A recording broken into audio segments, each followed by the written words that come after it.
Welcome to the November 14th meeting of the City of Tampa Variance Review Board. From my left, the members of the board are Todd Foltz. Sam Decker. Brett Feldman. Anna Walrath. Also in attendance this evening from Legal, Susan Johnson-Velez. From Development Coordination, Mary Tavares. From Laura Marley, the Zoning Coordinator, and Lisa Middleton, Permit Technician, are also in attendance. There are some procedural rules that we need you to follow. When your case number and petitioner's name are called, please approach the podium. When you approach the podium, please state your name, address, and confirm that you have been sworn in. Everyone always forgets this, so please remember to confirm that you have been sworn in. The petitioner or its agent will have 10 minutes to make a presentation. All other persons or participants wishing to speak will have 3 minutes. Then the petitioner will have an additional 5 minutes for rebuttal if needed. The time periods as stated will be kept by the board. Any information such as pictures or plans that have not previously been submitted as part of the petition and that you intend to submit for consideration in support of your petition must be individually presented and accepted by the board. After acceptance by the board, you must submit the item to staff for it to be entered as part of the permanent record. The board bases its decision on competent and substantial evidence which is submitted and which meets the criteria set forth in the city's Code of Ordinances. Please be sure to clearly state your hardship criteria during your presentation. A majority of the board is needed to approve your variance. The variance granted by the board will only be for what is shown on the site plan and will be in compliance with any terms or conditions stated by the board. All other city codes must also be met. If your case is approved, your variance will expire 2 years from the date of decision. If your case is continued, it will either be continued to the next month's VRB board agenda or to the next available position on an upcoming VRB board agenda. If your case is denied, you may wish to have the variance review board's decision appealed by the city council. You must file a petition for review of the board's decision within 14 days of the board's written decision. You will not be able to pull any permits until the 14-day review period has passed. Your cooperation in ensuring this meeting is run smoothly is greatly appreciated. Can I please have a motion to approve the meeting minutes from the October 11th? So moved. Second. Motion by Ms. Walrath, second by Mr. Foltz. All those in favor say aye. Aye. Opposed? All right, meeting minutes are approved. At this time, I will ask legal staff to confirm whether there are any ex parte communications or conflicts of interest. Thank you, Madam Chair. At this point, I would ask the members of the board if they have any conflict of interest with respect to any matter on the agenda this evening. Seeing none, I would now ask if any member has had any ex parte communication with respect to any matter on the agenda this evening. Seeing none, thank you, Madam Chair. Right. Are there any changes to the agenda that staff would like to address at this time? Okay. At this time, I would ask a staff member to please conduct the swearing in. Everyone that could potentially speak this evening should stand to be sworn. Please raise your right hand. Do you swear that you would tell the truth and nothing but the truth? Yes. All right. It looks like the first case is a request for continuance. Correct. VRB 2370 has asked for a continuance to the February VRB meeting. All right. Thank Yeah. you. May it please the board? My name is Ben Dachapali. I represent CLP 16 Davis LLC, which owns the multifamily apartments located at 16 Davis Boulevard. I was only recently engaged on and this. if you could just confirm that you've been sworn in. Oh, I have been sworn in. Okay. I am so sorry. I know we just saw it, but I've only recently been engaged to represent this client, and I've been informed by the owner's representatives that they've previously met with many of the neighbors concerning this variance application. The neighbors have expressed certain concerns with the variance application. Since being engaged by this client, unfortunately, I haven't had a chance to fully understand the neighbors' concerns. I'd like to take the opportunity to fully evaluate our variance application that is pending before the VRB. and perhaps also meet with the neighbors to see if their concerns can be addressed. For that reason, and as stated in my letter to Mr. Cotton on November 9th, we are requesting that the VRB continue this hearing on VRB 2370 to the February 13th, 2024 hearing date. In the interim, we also intend to evaluate all other alternatives to the variance application. With that being said, we'd ask you to consider our request to continue. Great. Thank you very much. Is there anyone in the audience who would like to speak on this requested continuance? Come on up. And you have 3 minutes, and just remember name, address, and confirm that you've been sworn. Thank you. Do I have that in the correct direction? No. No. Okay, I do this wrong every time. My apologies. Yes, my name is Debbie Zimmerman. I'm at 192 Corsica Street. I live on Davis Island, and I'm also a member of the Davis Island Civic Association on their zoning committee, and I have been sworn, but tonight I'm just representing myself as an individual. Davis Island is having their annual meeting tonight, so we've got other board members there. But I just wanted to convey that I was at the neighborhood meeting, and we welcome a new team member for the applicant to join us. He was not at that meeting, but that meeting was attended by a vast of individuals with vast real estate experience. We had owners of multiple multifamily rental properties. I'm one of them. Between us, we own a significant number of properties on the island. And we had attorneys in the group, we had home builders in the group, and from my perspective, there were no miscommunications with regards to the island residents. So I wanted to make that clear and respectfully request and put it on the record that if there are future continuances, we'd like to have more specificity as to the basis for the continuation, because we had a lot of people ready to come here tonight, and then things changed, and now they'll have to be ready for February. Hopefully, there are no more continuances. We're hopeful that that will happen. And with the foregoing in the record, I would like to say that I have no objections to the continuance, and thank you for your time. Thank you. Here, I guess I should put this here. Good evening, my name is Stephen Stanley. Yes, I was sworn in. I live at 20 Adelia, across the street from 16 Davis Boulevard. If the continuance is granted, I'm not going to sit here and object to it. We would like to see some better signage and a better notice, and as Ms. Zimmerman said, more advanced notice. The signage that they have there on Adelia, cars parked there, you can't even see the sign. So a lot of the residents didn't know that they were seeking a variance there. Yes, the neighbors met, and the neighbors expressed their concerns about what they wanted to do, to raise a 100-year-old stucco building 8 feet in the air and build a parking garage under it, a historical building. I don't know what they're going to do between now and then that's going to change that, but give them the time. But we don't want to see February 13th come around and another continuance being sought. Like Ms. Zimmerman said, a lot of the people were ready to come down here tonight, but only a few of us came to make sure that all that was going on was going to be a continuance. The neighbors have reservations, letters are in the file, emails have been sent, and one of the concerns I've asked to be addressed that hadn't been addressed, if the variance was granted and they were able to build within 1 foot of the property line all the way around, does it run with the land, or can be a condition of the variance that it wouldn't run with the land, that it'd only be good for this particular building? That question was asked to Ms. Susan Valdez, and I haven't gotten a response back as to whether a condition could be made, and that's probably one of the most important points that is out there that we need an answer to. Thank you for your time. Thank you. Does the applicant have, oh, it looks like maybe we have one other person.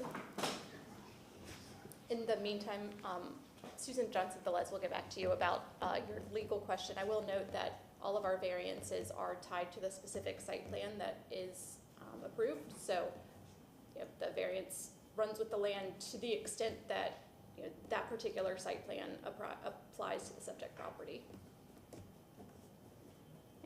Name, address, and just confirm that you've been sworn. Linda Meisner, 55 Adelia Avenue, Tampa, and I have been sworn in. I have no objection to the continuance tonight.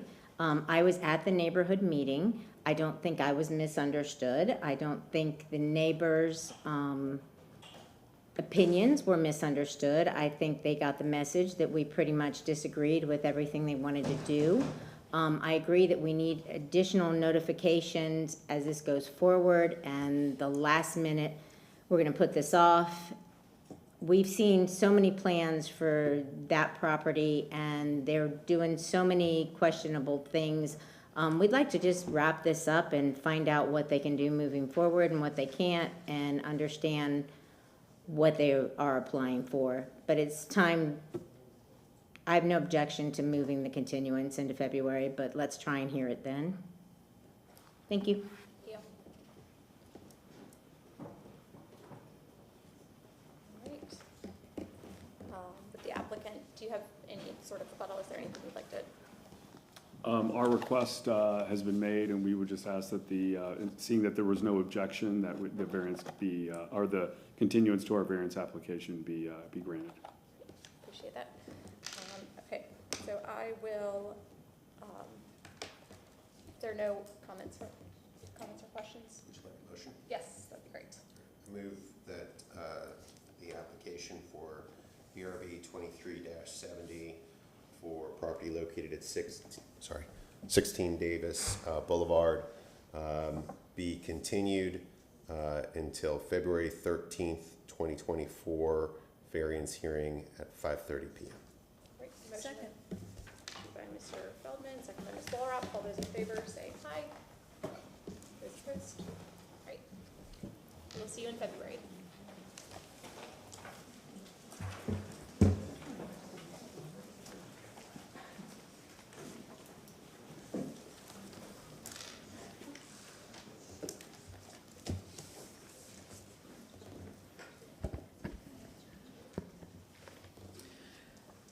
VRB application 2361. Owner Yosef Dennis Farinas, applicant Miguel Ramirez. Property is 1510 West River Lane. The zoning is RS60. The request is an after-the-fact request to reduce the required eve-to-eve separation from 10 feet to a 0-foot separation for the continued placement of a storage shed. Here's the aerial of the property. Here's a picture of the existing screen enclosure and the constructed shed. Here's a picture of the site plan. There's the one-story shed. It does state under construction. Everybody was pretty much consistent. And the standards for the variance review board, you have those 5 findings. The applicant has answered all of the findings, and that's all from staff. Thank you. Hi, my name is Miguel Ramirez, and the address of record is 1510 West River Lane, Tampa. I'm bringing this matter to you. And can you just confirm that you've been sworn in? Oh, yes, I've been sworn in, I'm sorry. I'm bringing this matter to you today because there's so many setbacks on that land that when you meet one setback, you fall into another.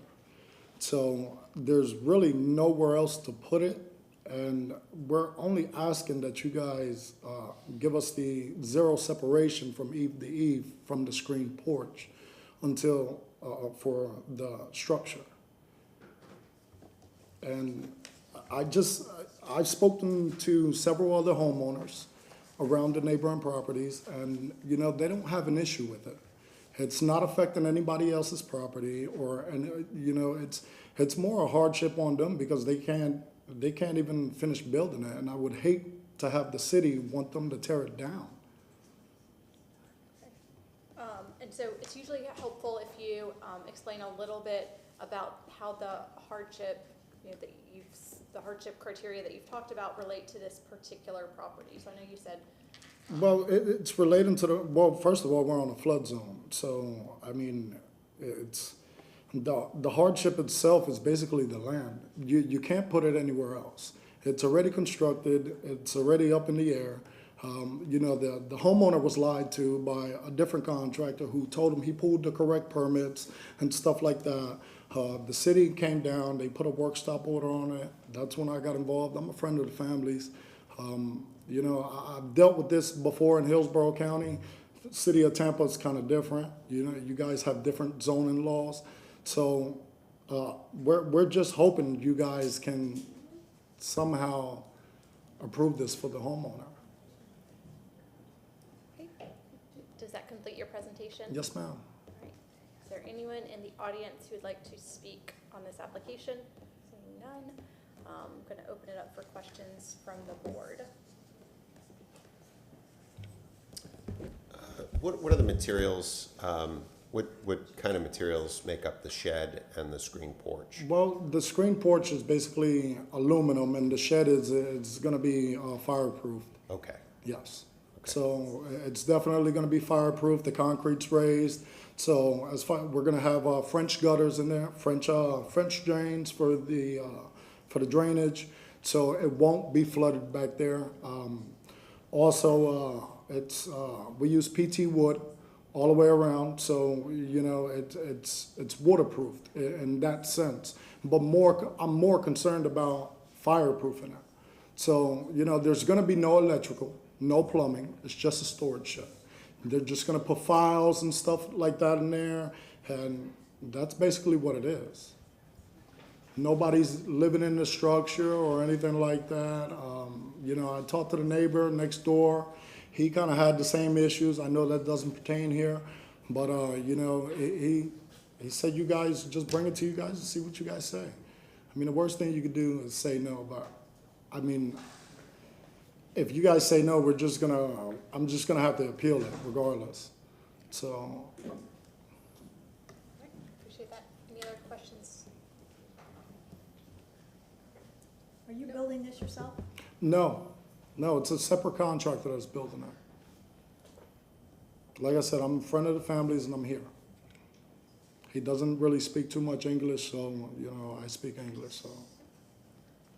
All right. There are no other questions from the board. Sorry, Madam Chair, if I just may, I was just discussing with staff here, so looks like there are two other sheds besides the one that's under construction. And so I just wanted to bring that to the board's attention. I want to make sure that we don't exceed the allowable square footage for accessory structures on the property. So if it's the board's pleasure to approve this, then you may want to consider a condition that reflects that. Has someone evaluated whether or not there's a green space or whether the square footage has been exceeded or is close to being exceeded? No, sir. Okay, so that issue is not being applied for and hasn't been Correct. noticed? Correct. Okay. But those storage sheds are plastic. It doesn't matter. From an accessory structure Okay. standpoint, there's a maximum allowable square footage of accessory structures Yes, sir. before it then converts basically into, you have to meet main structure setback. Okay. So you haven't noticed anything, the applicant hasn't noticed anything about exceeding that square footage? To my understanding, when the code inspector came out, he said we were fine in that square footage. So and that was Mr. Nelson. The only point we can make, I think, is that if you do cross that threshold based upon the square footage of all the sheds combined, Yes, sir. that's either something you'll have to reapply for a variance for, Okay. or you'll have to take down some or Yes, sir. of those sheds. I understand. So the only photographs that you have are those two where the buildings are coming together? You don't have any other pictures of the structure that you're building? On my telephone, I believe I do, but they didn't tell us anything about having pictures for the structure, just the problem. That's what I Where's- was told by the city over the phone. Where's the door into this other structure? The door to that structure is actually to the left side by the fence, and we had to move that wall about a foot in to meet the required 3 feet setback from a fence, from the property line. And it's on that side.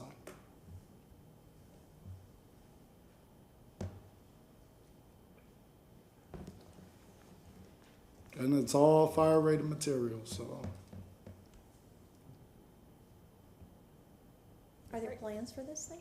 Excuse me? Do you have plans for this? The one plans we had were submitted to Mr. Sosa, but they were sent back, and I was told not to go ahead with some more plans until we figure out whether we were approved for the VRB or not. And this is what the people from code enforcement told me over a telephone.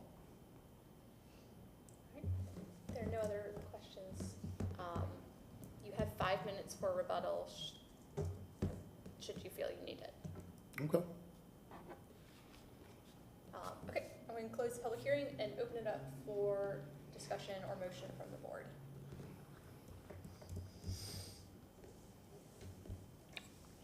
So it seems pretty cut and dry to me. It's a screen porch separation. I don't know, there's a fire issue, which is the main concern I have with two accessory structures next to each other.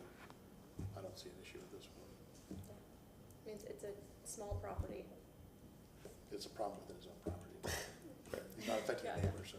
Well, and in order to not affect neighbors because of the side and rear setbacks, they've got to squeeze it closer to the screen, the existing screen patio.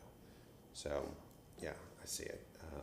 And as you said, the only issue is really internal. And so long as the fire codes are met, and they're going to have to be met when zoning deals with it, it seems okay. Do I hear a motion in there? I will give them up. Let's see if I can do it. Trees. All right. I move the variance request for case VRB 23-61 for property located at 1510 West River Lane be granted as depicted on the site plan presented at the public hearing for a reduction in allowable separation between accessory structure and main structure. Based upon the application presenting competent and substantial evidence to the record of the public hearing and unnecessary hardship or practical difficulty when considering the 5 hardship criteria set forth in section 27-80 of the city code. Do I need a specific, okay, specifically that there's not enough room to put it not next to a screen porch, and it's something that doesn't affect the neighbor. It's only an internal to the site, and they're both, the fire rating will be addressed in it. Right. And other things. Motion by Mr. Foltz, do you have a second? Second. Second by Mr. Feldman. All those in favor say aye. Aye. Any opposed? No. Right, your variance is approved 3-2. All right, thank you. VRB application 2362. Applicant is Helen Weasley. The property is 3304 West San Jose Street. The zoning is single-family RS60. The request is to decrease the front yard setback from 25 feet to 20 feet and the side yard setback from 7 feet to 4 feet for the construction of an addition to a single-family detached dwelling. Per section 27-156. Here's an aerial of the property. Here's a picture of the front yard of the home. And here's the site plan. The one on the left shows the existing conditions. The one on the right shows the proposed. All of staff was consistent. The variance review board findings. And the applicant has answered all of the findings. That's the end of staff's presentation. Thank you. And if you could state your name, address, confirm that you've been sworn, and then you have 10 minutes. Sure, my name is Helen Wesley, 3304 West San Jose Street, and I'll confirm that I have been sworn in. I don't think I'm going to take 10 minutes. We live in a story and a half in Palmacia West. We really enjoy the neighborhood. And what we'd like to do is to build an addition onto our home by extending our garage forward on the existing pad that it's on, so in line of the existing driveway, to provide an additional spare bedroom for the house. And when we brought an architect in to have a look at all of this, we came to understand that the existing garage is actually 1 foot into a setback. And so we're requesting that as we go to put this addition in place, we We have a variance from the setback on the side of the house, as well as just to make sure that we don't have future issues with any setbacks. That the front of the house is currently also not in compliance, and we want to make sure that it is in compliance going forward. So we're requesting a reduction in the front setback as well. The hardship really is that the garage existed in this form when we bought it a couple of years ago. Okay, does that complete your presentation? Unless I've forgotten something that I should have said. All right, I'll go ahead and ask if there's anyone in the audience who has anything that they would like to say on this application. Seeing none, anything you forgot, we'll ask you during the Q&A. Okay. So, the addition that you're adding is going in front of, is it the side that already exists into the setback? So yes, so on the visual that you had, Right. that's that driveway, that's where we'll put the addition. Okay. So we're really just bringing the garage forward. Right, so you're expanding the existing intrusion into the setback going forward, but you're just keeping it in line with what is the existing footprint of the house. Yes, but what we're requesting, because as we understand it, right now, the existing garage is intruding into the setback. It currently is at a width of, and this is where my brain gets confused. I think the setback is supposed to be 7 feet, and we're requesting that it be adapted to be only 4 feet, so that we've got some more space on the side, because it's currently intruding into the existing setback. Okay. So I understand you want to vest the conditions, and that goes for the front of the house as well, but you're not expanding anything into the front of the house, right? You're still keeping everything that you're building for the addition behind the setback in the front. Exactly. It's just on the side where Yes. your garage is. Yeah. You are continuing that line straight up to the front. That's exactly right. Okay. Yeah. So ultimately, the footprint of the house will be parallel from the right-hand side to the left-hand side. You know, it'll look the same. Okay. Got it. No other questions here. Thanks. Any other questions from the board? Right, seeing none, you have 5 minutes for rebuttal, should you need it. Only to say that we would really appreciate being able to do this. Great, and I'm going to close the public hearing and open it up for a motion from the board discussion. Plan makes sense, it's not any closer to the front, and it's only continuing what's aligning with the building that's existing on the side. So I think whoever advised you did a good job drawing stuff up for you. It's pretty clear for us to understand, and I don't have all the forms for making a motion, but, oh gosh, okay. This is why I don't usually do them. Okay, move that variance for the case of VRB 2362 for the property located at 3304 West San Jose Street be granted as depicted on the site plan, presented to public hearing for, to decrease the setback, the front yard setback from 25 to 20 and the side yard setback from 7 feet to 4 feet for the construction of an addition to a single-family residence. Based upon the applicant presenting competent and substantial evidence in the record at this public hearing of an unnecessary hardship or practical difficulty when considering the 5 hardship criteria set forth in section 27-80 of the city codes. Specifically that the existing residence has already encroached on it, and this would just keep the new addition in line with that. Second.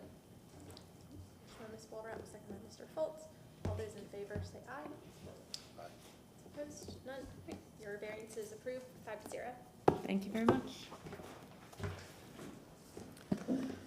Variance application 2364. The applicant is Hillward Henderson. The property address is 3411 West McElroy Avenue. The zoning is RS60. The request is an after-the-fact request to decrease the side yard setback from 7 feet to 3 feet for an addition of a single-family dwelling per section 27-156. Here's an aerial of the property. Here's a picture and the site plan in the front of the property. The addition is on the right side where it says closet. That is the addition. Again, it's circled in red. It's the little bump out portion. The staff has all been consistent. Standard for the variance review board. The applicant has answered all of the findings, and that is staff's presentation. Good evening, Jamie Mayer of the law firm Hillward Henderson, representing the applicant, 101 East Kennedy Boulevard, Suite 3700, and I have been sworn. I'll first ask Ms. Erin Feather, who is the applicant, she owns the house with her husband, to just wave so the board can see her. She's here tonight because this is her home and it's pretty important to her. I have a PowerPoint presentation, but I thought in the interest of time I might just show you the slides on paper so that I don't have to spend a lot of time loading it, if that's all right with the board, but please let me know if you can't, if you have any trouble seeing it, and maybe I'll try to zoom out here. Yes, I can do that. So just to clarify, this is a request for a variance for an addition that already exists on the home. It was there when the applicants bought it. They bought it in 2022. It is their homestead and their residence, and they had the title work done. They had a survey done of the footprint that exists today, and there was nothing in the title work no open permits, no liens, no code violations, nothing that would give them any reason to believe that there was a part of the house that had not been permitted correctly. They cleared some overgrowth that was actually blocking the view of the addition, which I'll kind of show you in a moment why it was easy to miss for so long, but code enforcement noticed it after they had cleared up the property and issued a stop work order because the setback was too close to the east side yard, and the staff didn't have any record of there being a permit for that particular addition. No one knows when it was built or who built it. The applicant even asked some of their neighbors, you know, do you remember when this went up? And nobody really does. But in order to bring the case into compliance, they have to get an after-the-fact building permit. But in order to get the building permit, as similarly to a case earlier today, they have to get a variance in order to get that building permit because the setback is too small. The addition you just saw, but I'm just show you again, this is the survey that they had taken during their due diligence, and the addition is about 70 square feet. It is storage, that's all it is, and it actually does a lot for the house because it's a relatively small house and it's the majority of the storage that's available.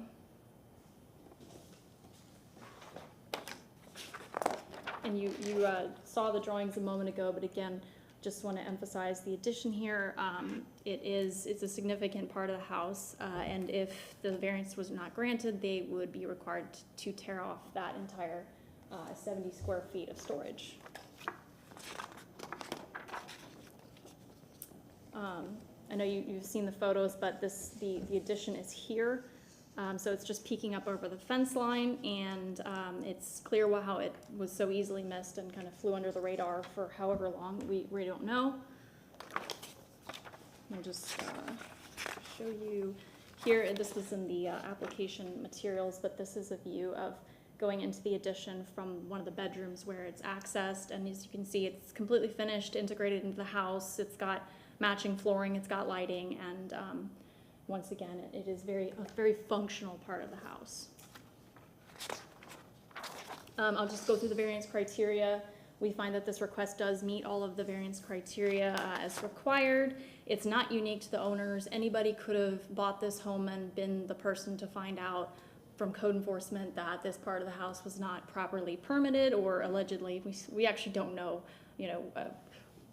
the absence of the record makes us think that it maybe was not permitted correctly, but this house was built in 1953, so building permits for the entire house are pretty spotty. This is also the footprint that was appraised during their mortgage process, so this is the footprint that was, what they bought, what was appraised, and having to remove the structure, that part of the structure would also affect their insurance, and they would have to get a new appraisal. So clearly the applicant did not create this hardship. It's not self-imposed. They didn't build it. They did their due diligence, and unfortunately they won the jackpot of discovering this latent issue. We don't think that there's going to be any particular impact if this variance is granted to the surrounding area. It's already there, and we have not heard from any neighbors, and certainly when the applicant talked to several of the neighbors who've lived there for a while, most of them didn't even know the addition was there. It's a passive element. There's no windows or doors opening to the east adjacent property, which is where the addition kind of, the setback into which it encroaches. And so for those reasons, the intent of the code and comprehensive plan are met because they seek to ensure compatibility and mitigation of impacts, and we don't find those to be an issue here. So on balance, the facts of this case weigh in favor of granting the variance as I've described, and I think is evident this is a pretty passive addition that's probably been there for a little while. It weighs in favor of granting it because the hardship to the applicant would be significant. Not only did they not do this, they've already spent a lot of money in architect fees, contractor fees, attorney's fees. They would have to demolish it, and I'm not going to get into the details of what that would do with respect to the insurance, but there's insurance issues there, there's an appraisal issue there, and so it also impacts their enjoyment of the structure because this is the house they toured, this is the footprint they fell in love with, and this is a very functional part of the house. And so for all these reasons, we respectfully request that this variance be approved so that they can get the after-the-fact permit and close out the code enforcement case. Thank you. Is there anyone in the audience who would like to speak on this application? Seeing none. Any questions from the board? Just one quick, well, a couple quick questions.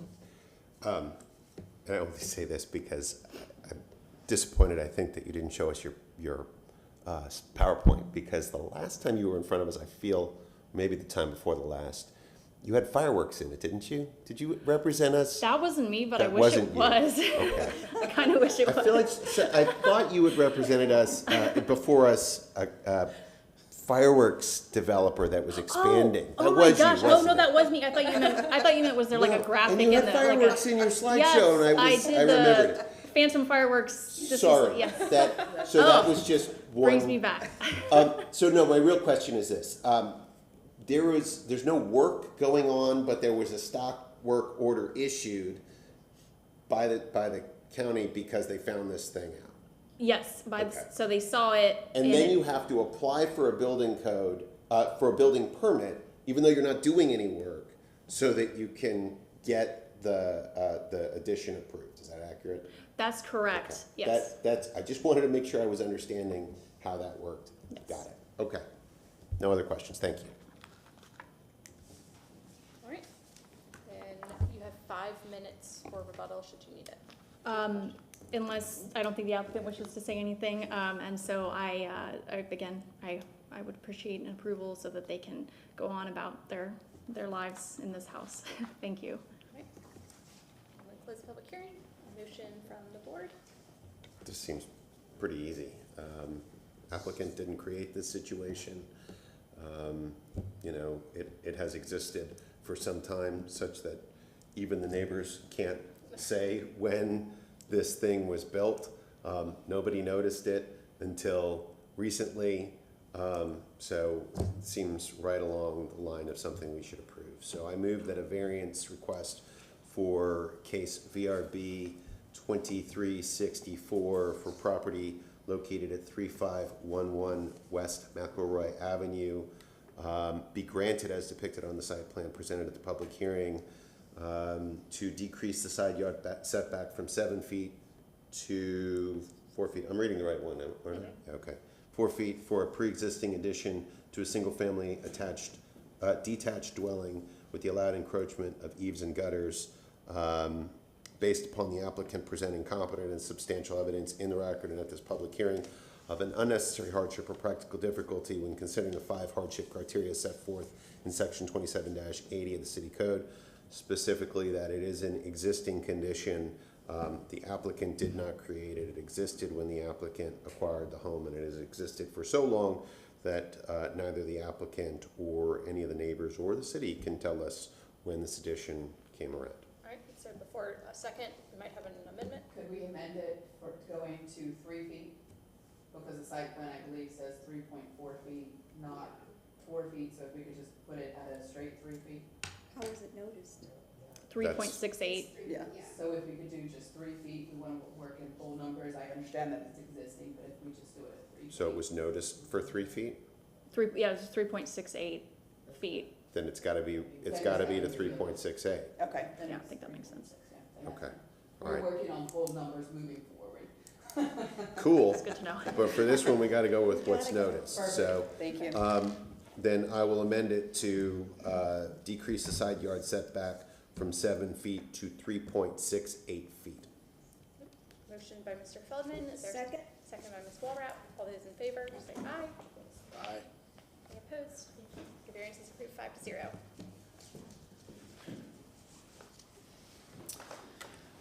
Variance application 2366. The applicant is Worldwide Auto Systems, Ana Diaz Junez. The property is 701 West Hillsborough Avenue. The zoning is commercial general.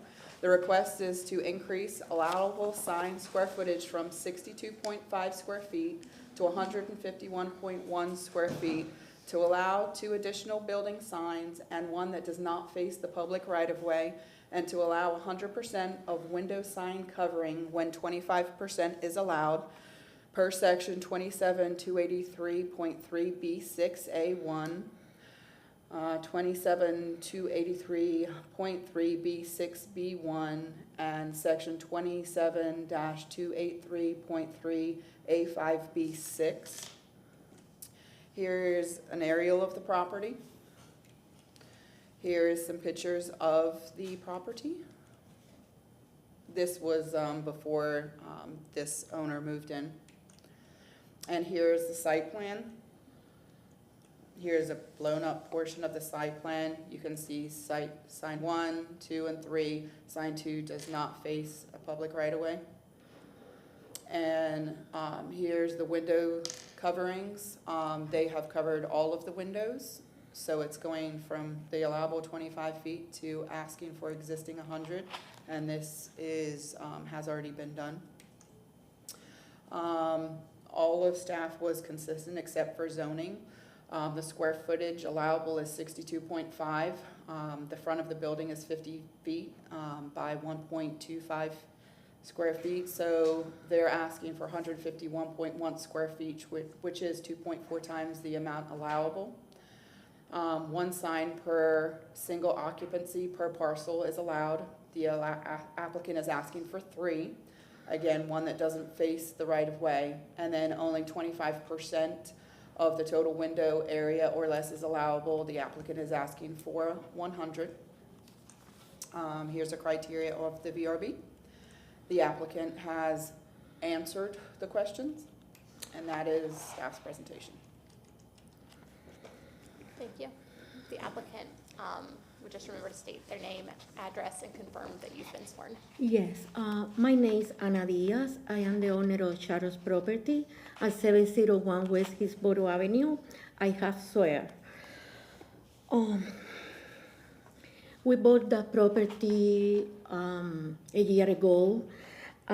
We are trying to maintain the existing building. We want additional signs for the auto repair business tires to beautify the building and contribute to the local economy. We are trying to give to the property a facelift and make better the street corner.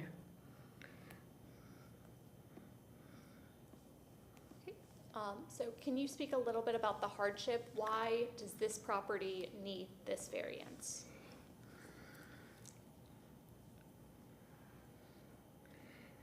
Because the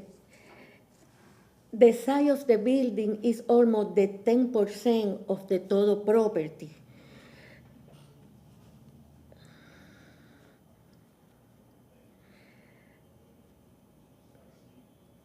if we don't have the sign, the building is not to have enough front view for the community. Okay. All right, does that complete your presentation? Yes. Okay. Is there anyone in the audience who would like to speak? Come on up.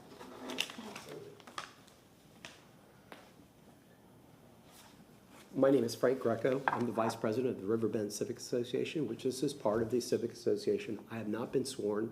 I came after the swearing, so I'm prepared to do that now. All right, it looks like there are a couple other people who also just came in. If you intend to speak at the presentation, if you could stand up to get sworn in now. Please raise your right hand. Do you swear that you will tell the truth and nothing but the whole truth? May I continue? Yep. Thank you for allowing me to speak today. I am speaking in reference to the property for the Riverbend Civic Association, and I can tell you that if you had been here 2 years ago and seen this property, it was a totally blighted property.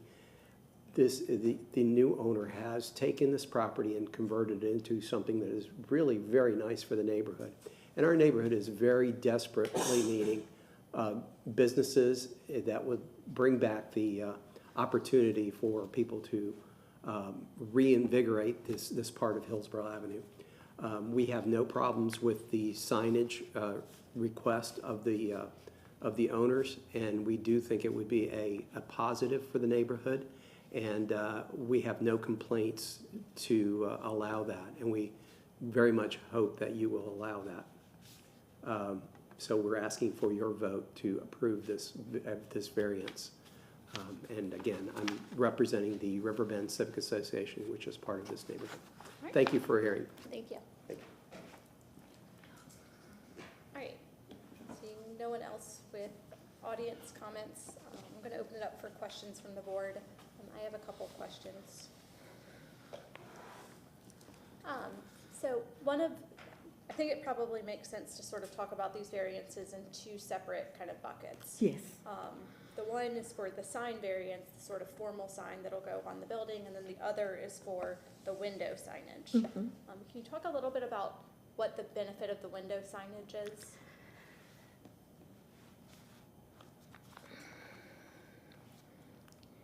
When we installed the window signage, we didn't know that has to be by 25% of the window. And the benefit is going to be beside the signs because the property is very small. And with those window sides, we are going to have more front view for the street and for the community. Okay. And I know in your application you pointed out that this building compared to the property is relatively narrow. So the building's 50 feet wide, but the property's Yes. like 170 feet wide. And so what I'm hearing you say is that this window signage provides cars that are coming by with notice that your business is Yes. here and that sort of Yes. thing. Okay. And then similarly, the sign that's on the side of the building. Yes. It's not facing the road. Yes. Is that facing the side where like more cars are going to come? Yes. Okay. Yes, for the right side to the west. Okay. Mhm. Okay.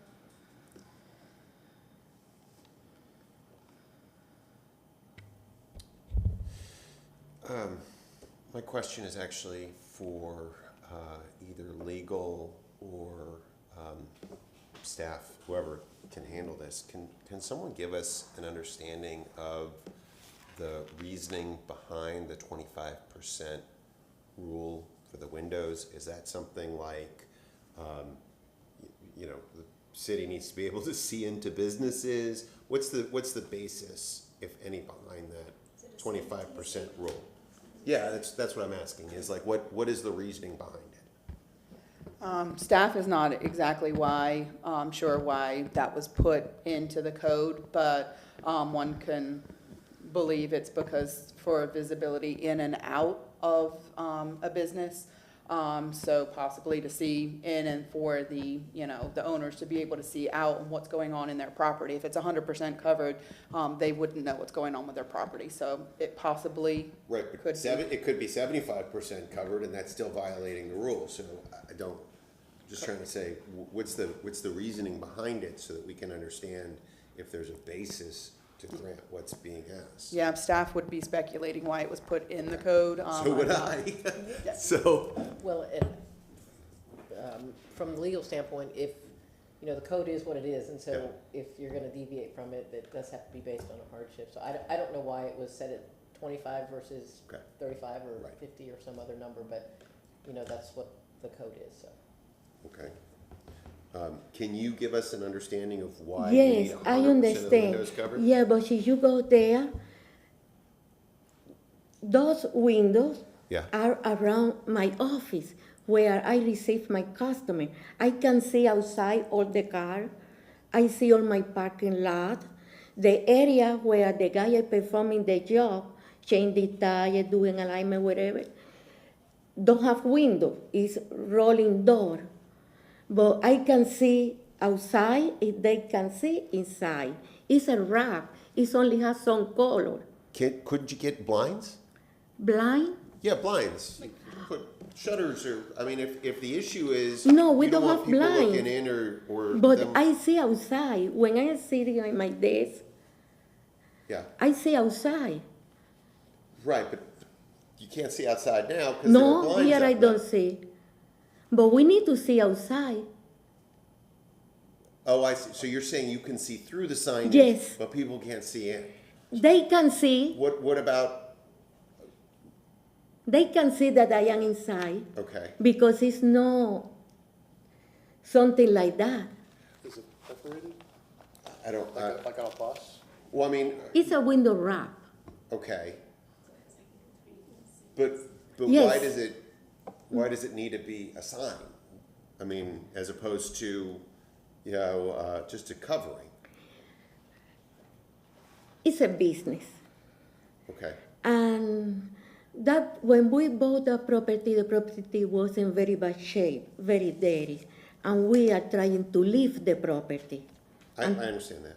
Mr. Greco, I think maybe you had something you wanted to contribute. Did you have an answer to the question of the sign versus blinds versus other things? Yes, what they have there is a perforated wrap, which they can see out very clearly, and the signage that is on the window is the products that they have, or the services that they provide. It's not all text message. There's some just coloring, and it's not obtrusive or anything. And the building is set back from the property line quite a bit.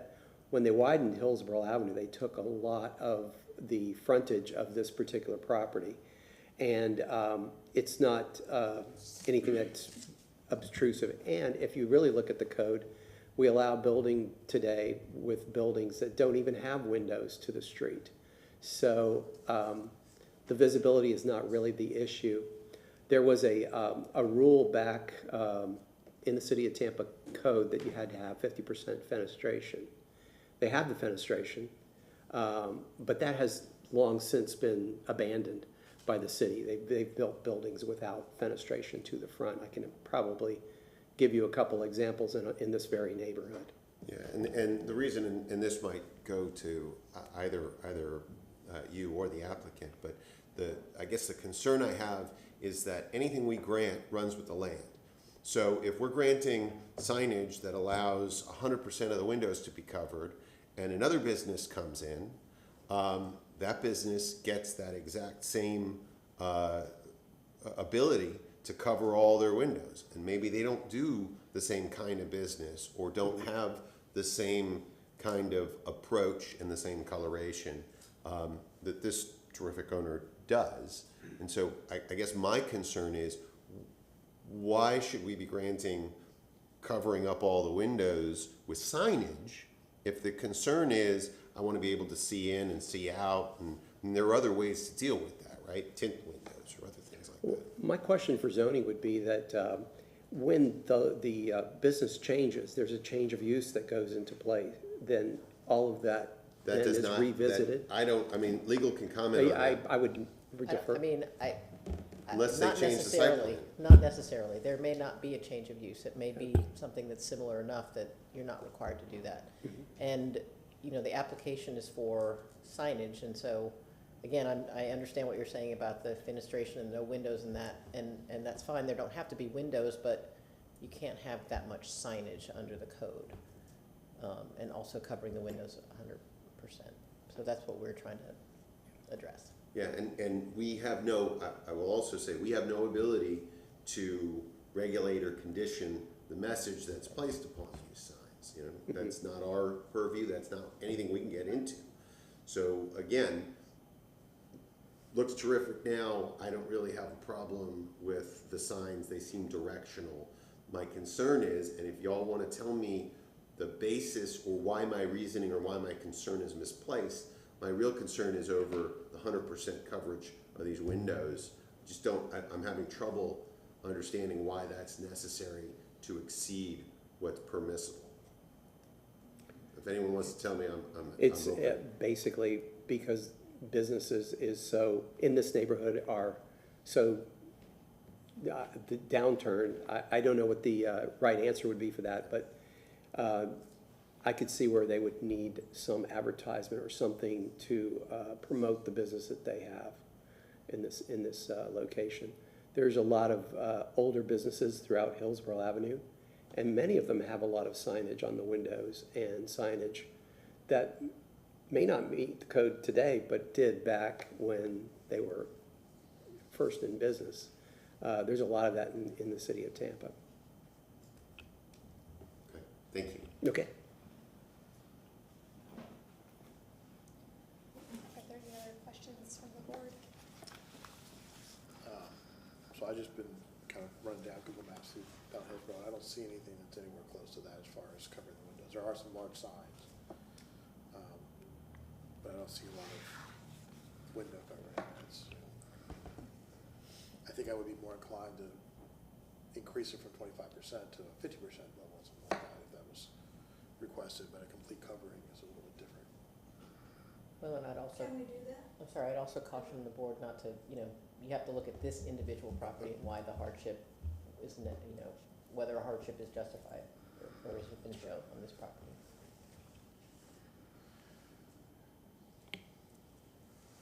I feel that if we are considering granting the increase in the signage for the building itself, that should be enough advertisement to what their services are there, that there should not be a necessity of a hardship to cover 100% of the windows. That's just kind of my view from that.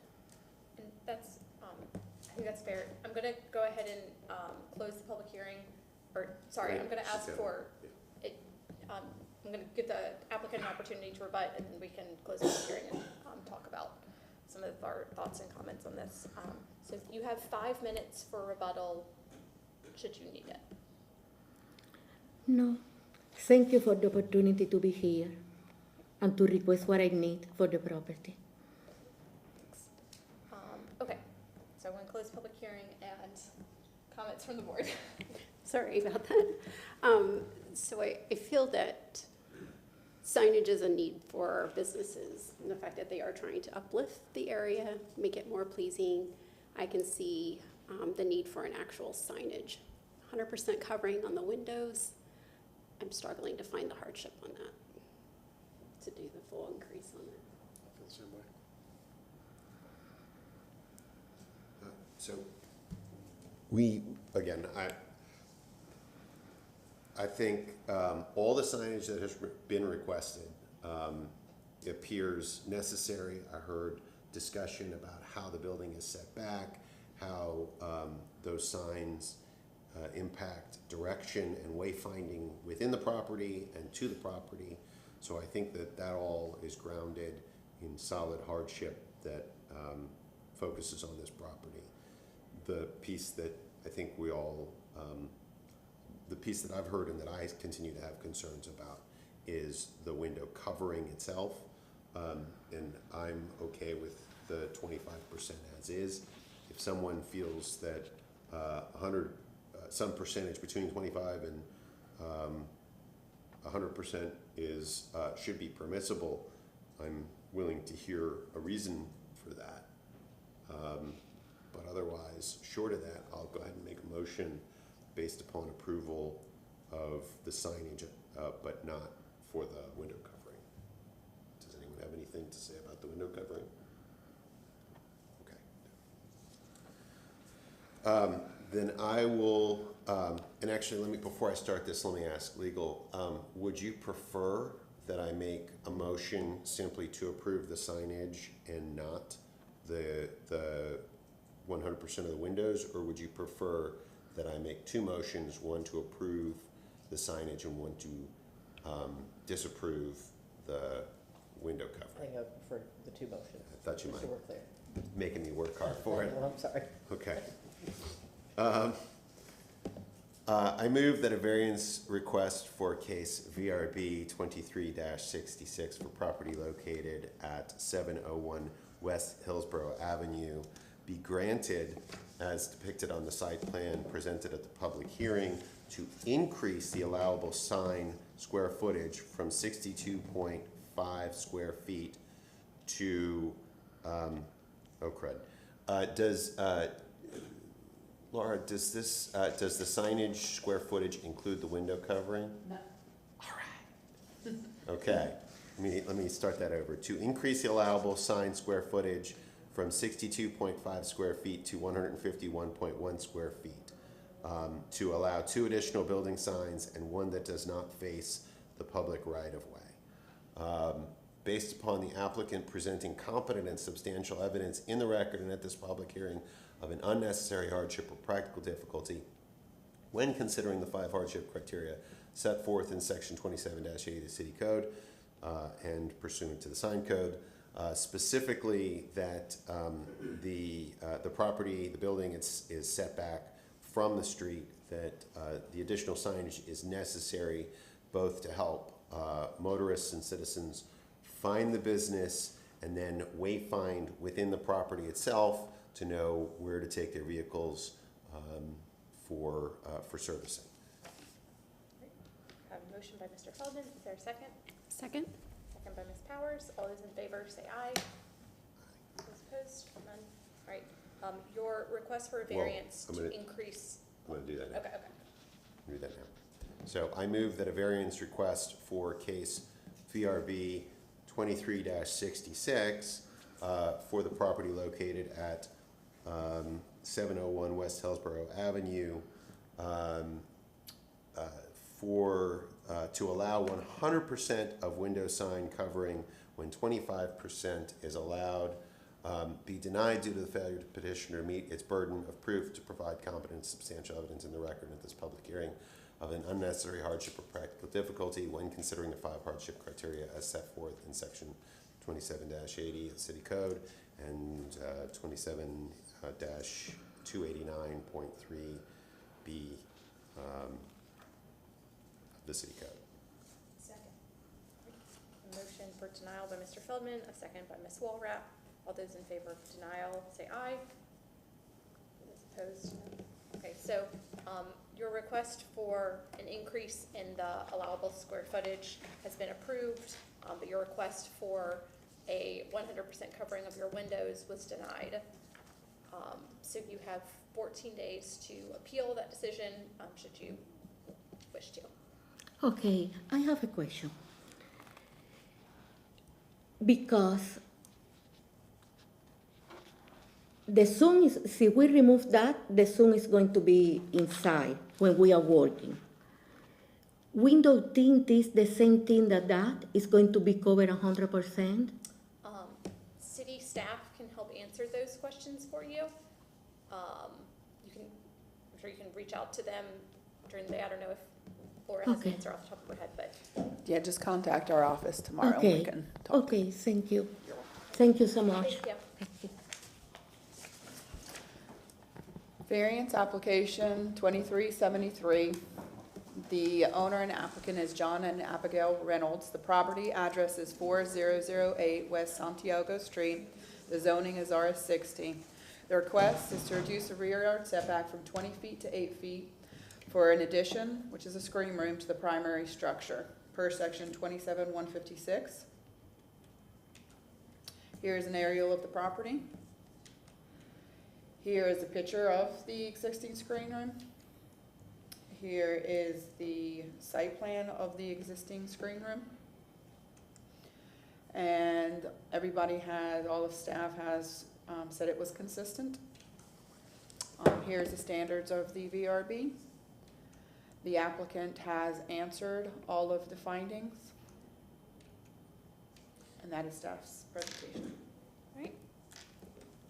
Just a reminder to state your name, address, and confirm that you've been sworn in. I'm Abigail Reynolds at 4008 West Santiago Street, and I have been sworn in. Sorry for the redundancy, I have some of the same information. Can you guys see this?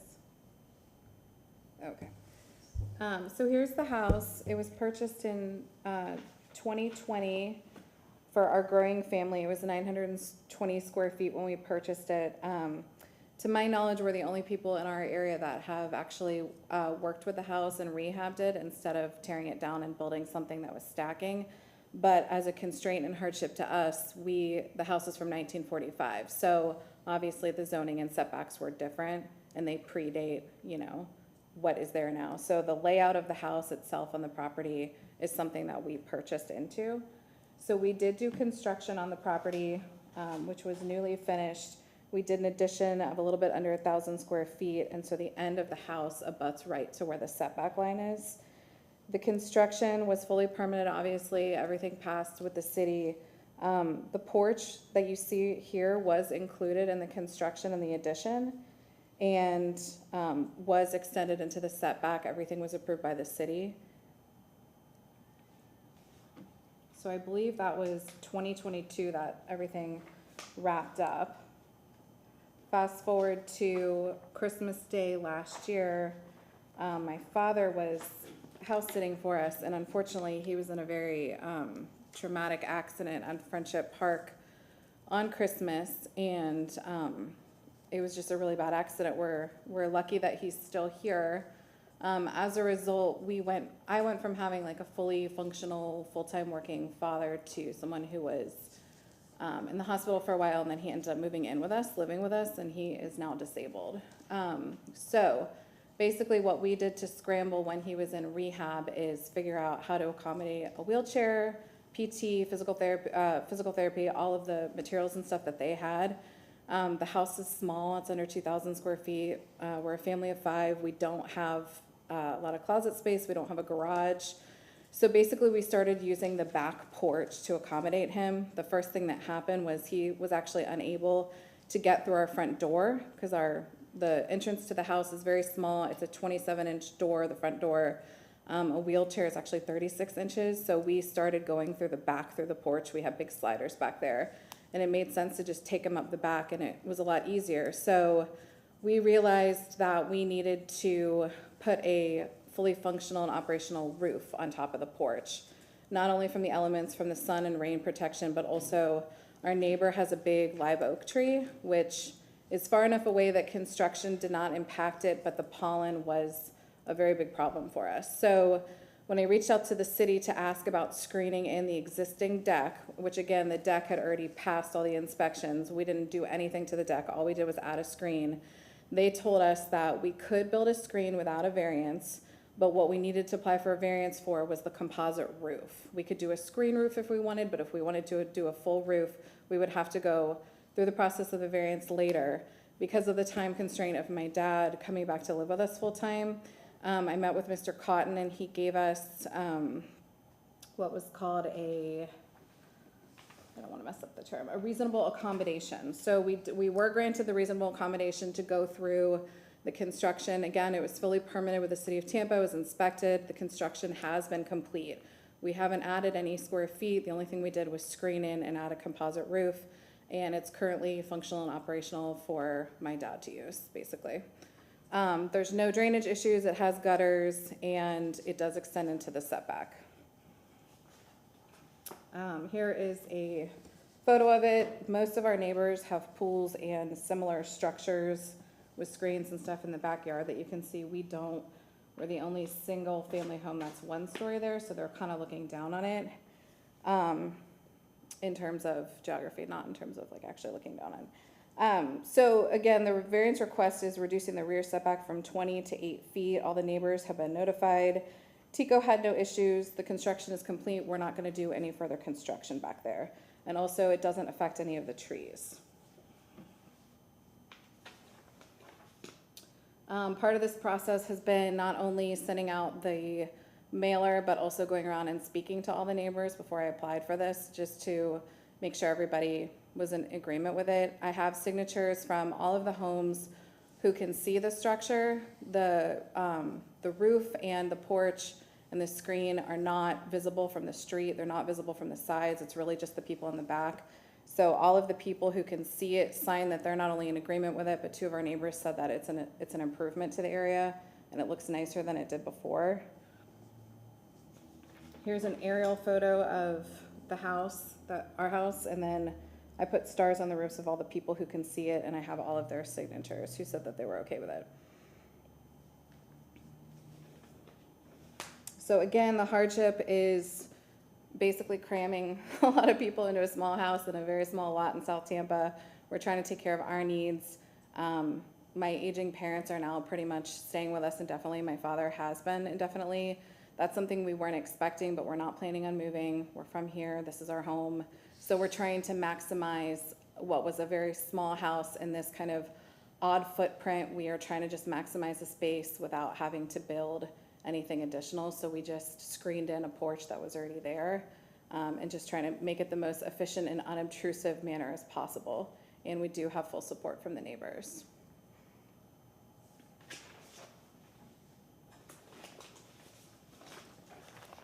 Thank you. For your presentation? Yeah. Is there anyone in the audience who would like to speak on this application?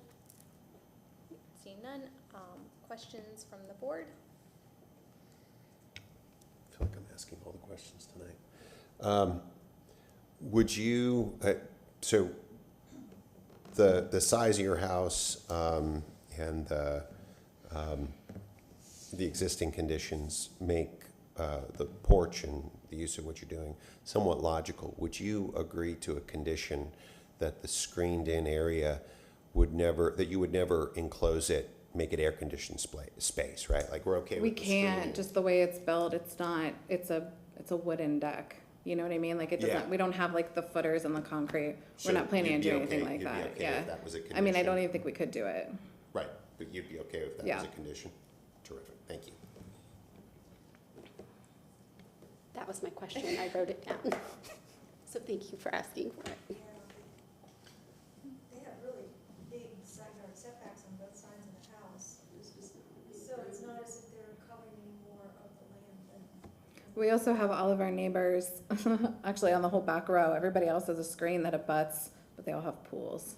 So we have the screen without the pool. Now, this is, I'm saying this in your favor because, you know, usually you have 7-foot setbacks and you saw some today come in for 3.68. You have 16 feet of setback on one side and 12 and a half on the other. So this is, there's still quite a bit of open green space on the site. All right, you have 5 minutes for rebuttal, should you need it. Thank you for the opportunity. I'm going to close the public hearing and open it up for a motion from the board. Go for it. Cheryl, she's doing it. Tell me. Go for it, she got it ready. Okay.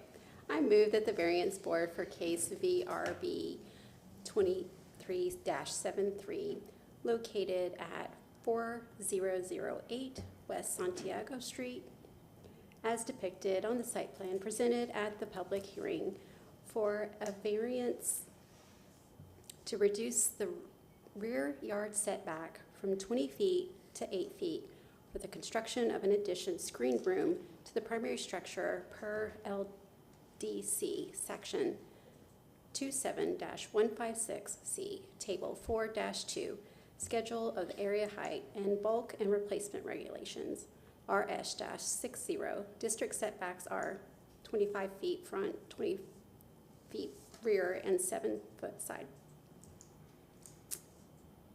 With an encroachment for the eaves and gutters with the following conditions: that the area not to be enclosed and air conditioned for the future.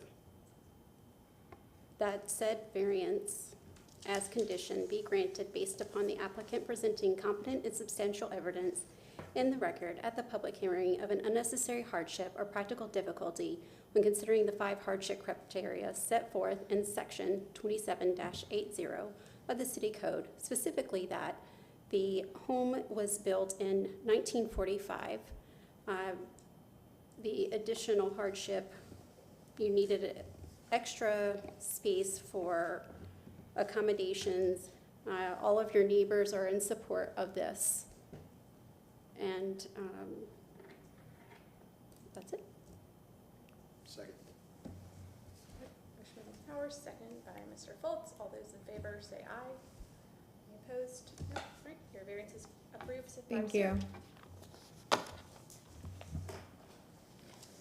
Right. And hearing is adjourned.